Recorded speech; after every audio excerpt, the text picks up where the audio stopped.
ఆత్మను అప్పగించాడు. యేసు ప్రభు ఈ లోకానికి వచ్చి ఎన్ని సంవత్సరాలు అవుతుందండి? 2023 సంవత్సరాలు. సో యేసు ప్రభు చనిపోయిన తర్వాత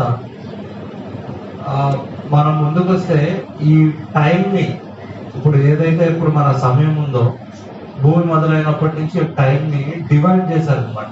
అంటే డివైడ్ చేస్తే ఈ భూమి మీద పుట్టిన మనుషులందరిలో ఎలా డివైడ్ చేయాలి అని చూస్తే కాలాన్ని చాలా మంది ఉన్నారు, ప్రపంచంలో చాలా మంది ఉన్నారు.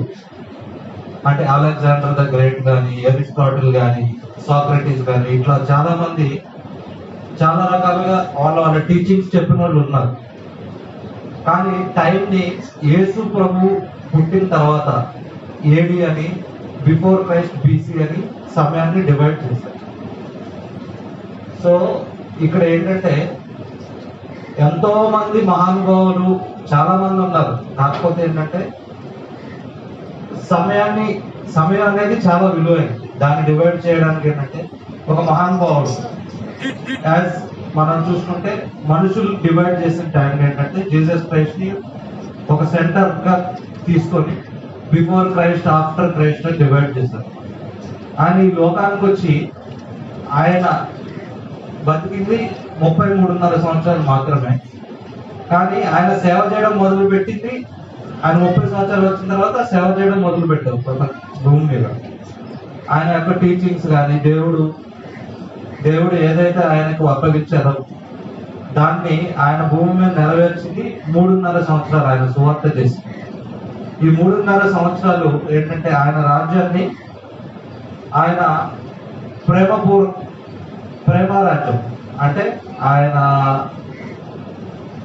ఇక్కడ టీచ్ చేసింది ఏంటంటే చాలా మంది ఉన్నారు. ఆయన వాళ్ళ రాజ్యాన్ని భూమి మీద స్థాపించాలని ప్రయత్నం చేస్తున్న వాళ్ళు చాలా మంది ఉన్నారు. అందులో కొంతమంది ఏంటంటే వాయిలెన్స్ ని బేస్ చేసుకుని, అంటే వాయిలెన్స్ అంటే హింసని బేస్ చేసుకుని ప్రపంచాన్ని స్థాపిద్దాం అనుకున్నారు, వాళ్ళ సామ్రాజ్యాన్ని స్థాపిద్దాం అనుకున్నారు.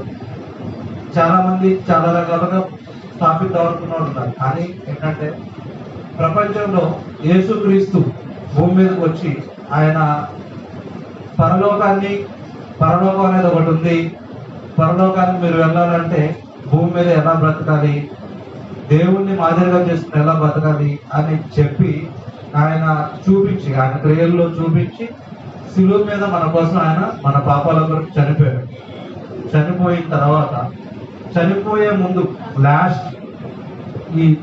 ముందు పలికిన మాట అన్నమాట. ఇంకొక మాట పలికే ముందు పలికిన మాట సమాప్తమైనది. అంటే ఆయన మొదలుపెట్టిన సువార్త ఏదైతే ఉందో 3.5 సంవత్సరాలు చేసిన సువార్త ఇక దిస్ ఈస్ ద ఎండ్ అని చెప్పి ఆయన సమాప్తమైందని చెప్పి అక్కడితో ఆయన ముగిస్తూ మనం చూస్తాం.